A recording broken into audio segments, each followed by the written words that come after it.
কোন একজন নবী আল্লাহকে বলেছিলেন যে আল্লাহ আমি মারা যাওয়া কোনো মানুষকে দেখতে চাই, সে কেমন আছে।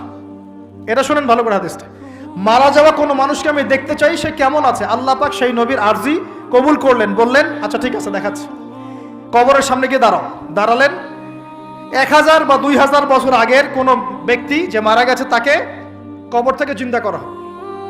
নবী দেখছেন এবং সে ভয় থরথর করে কাঁপছে। নবীজি আমাদের নবী নন, অন্য কোনো নবী তিনি। সেই নবী বলছেন যে তুমি ভয় কাঁপছো কেন, তুমি কত বছর আগে ইন্তেকাল করেছো, কি তোমার হালচাল বলো আমাকে। সেই ব্যক্তি বলছে আমি আজকে থেকে 1000 বা 1500 বছর আগে মারা গেছি।